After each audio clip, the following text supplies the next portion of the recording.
नमस्कार, मैं हूं आपके साथ नम्रता। हाल ही में केंद्र सरकार के खिलाफ हरियाणा और पंजाब के नाराज किसान प्रदर्शन कर रहे हैं। दोनों राज्यों के किसान दिल्ली चलो मार्च निकालकर सरकार से सवाल पूछ रहे हैं कि देश के अन्नदाता के साथ न्याय कब होगा।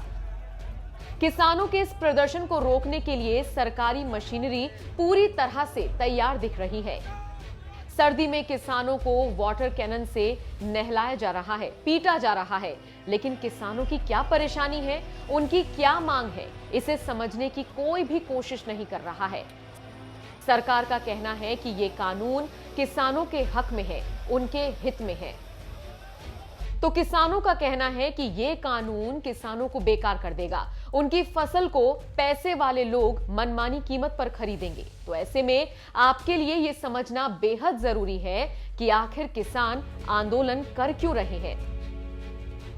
इस कानून के बाद किसानों को सबसे बड़ा डर न्यूनतम समर्थन मूल्य यानी कि एमएसपी के खत्म होने का है, क्योंकि इस बिल के जरिए सरकार ने किसानों की मंडी से बाहर भी कृषि कारोबार का रास्ता खोल दिया है।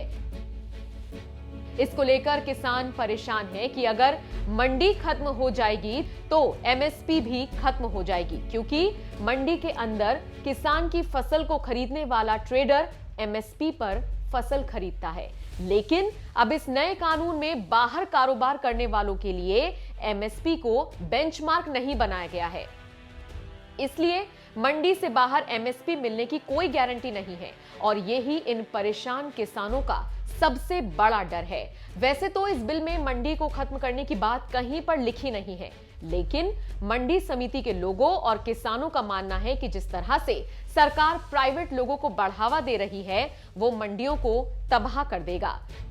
किसानों का कहना है कि अगर मंडी ही नहीं बचेंगी तो एमएसपी कैसे बचेगा।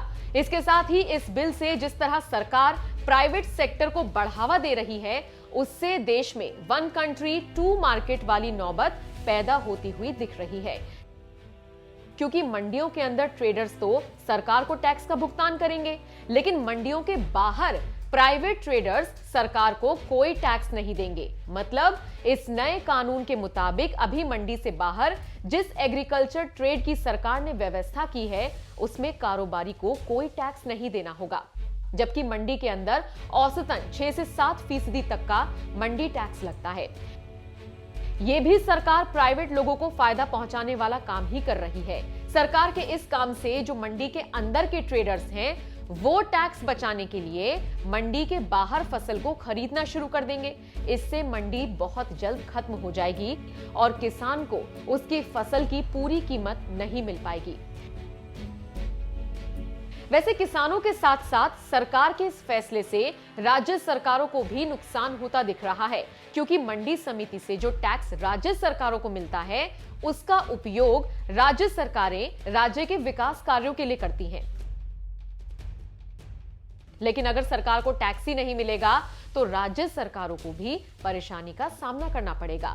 इतना ही नहीं, इस बिल के एक अध्यादेश में किसानों से अदालत में जाने का हक भी सरकार ने छीन लिया है। अगर किसी किसान और किसी प्राइवेट ट्रेडर के बीच कोई झगड़ा होता है तो इस नए कानून के मुताबिक किसान अब अदालत भी नहीं जा पाएगा। इस तरह की हालत में किसान अब केवल क्षेत्र के डीएम या एसडीएम से ही शिकायत कर सकता है, और डीएम एसडीएम किसान की कितनी मानेंगे, इसे आप बेहतर समझ सकते हैं। अगर हम आखिर में इस पूरे मामले का निचोड़ आपको बताएं तो सरकार इस बिल में जिस बात को नहीं लिख रही है, उसी का किसानों से वादा कर रही है, और सरकार का यही वादा किसानों को डरा रहा है। सरकार अपने बयानों में लगातार किसानों को यह भरोसा दिला रही है कि ना तो एमएसपी खत्म होगा और ना ही मंडियां। सवाल यही है कि अगर सरकार अपने बयानों में इस बात को कह रही है तो सरकार को यह बात अपने इस बिल में लिखनी भी चाहिए थी।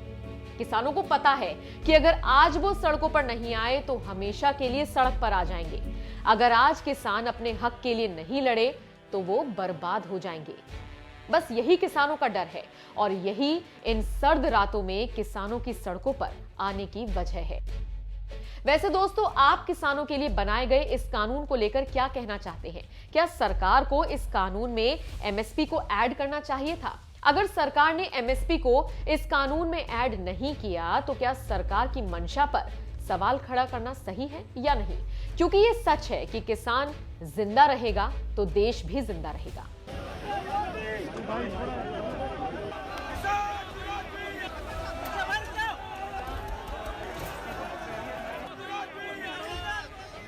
मैं देश के प्रत्येक किसान को इस बात का भरोसा देता हूं कि एमएसपी की व्यवस्था जैसे पहले चलती आ रही थी वैसे ही चलती रहने वाली है।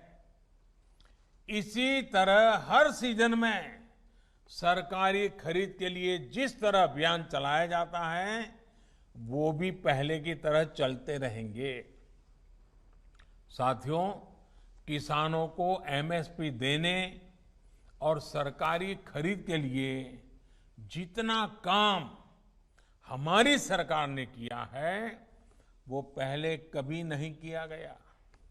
बीते 5 साल में जितनी सरकारी खरीद हुई है और 2014 से पहले के 5 साल में जितनी सरकारी खरीदी हुई है उसके आंकड़े देखोगे तो कौन सच बोल रहा है, कौन किसानों के लिए काम कर रहा है, कौन किसानों के भलाई के लिए काम कर रहा है, इसकी गवाही वहीं से मिल जाएगी। इस साल कोरोना संक्रमण के दौरान भी रबी सीजन में किसानों से गेहूं की रिकॉर्ड खरीदी की गई है। इस साल रबी में गेहूं, धान, दलहन और तिलहन को मिलाकर किसानों को 1,13,000 करोड़ रुपए एमएसपी पर दिया गया है। ये राशि भी पिछले साल के मुकाबले 30% से ज्यादा है। यानी कोरोना काल में न सिर्फ रिकॉर्ड सरकारी खरीद हुई बल्कि किसानों को रिकॉर्ड भुगतान भी किया गया है।